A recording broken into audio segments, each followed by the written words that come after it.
God remembered Noah, all the animals, and all the livestock that were with him in the ship. And God made a wind to pass over the earth. The waters subsided. The deep's fountains and the sky's windows were also stopped, and the rain from the sky was restrained. The waters continually receded from the earth. After the end of 150 days, the waters receded.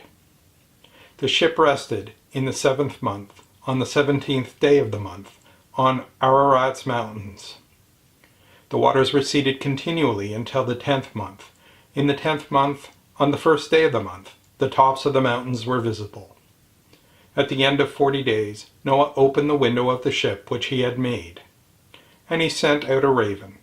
It went back and forth until the waters were dried up from the earth.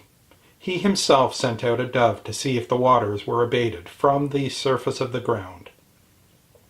But the dove found no place to rest her foot, and she returned into the ship to him, for the waters were on the surface of the whole earth.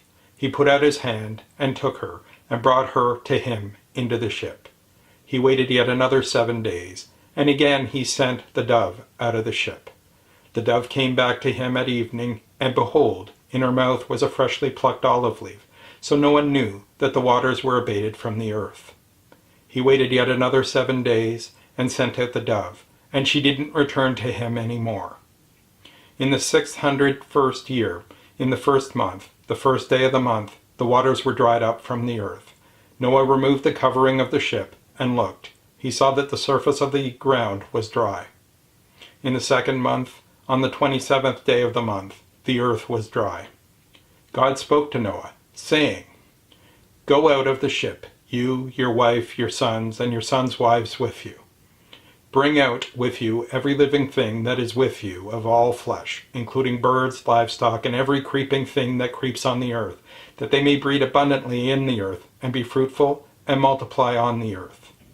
Noah went out, with his sons, his wife, and his sons' wives with him. Every animal, every creeping thing, and every bird, whatever, moves on the earth, after their families, went out of the ship. Noah built an altar to Yahweh, and took of every clean animal, and of every clean bird, and burnt offerings on the altar. Yahweh smelled the pleasant aroma.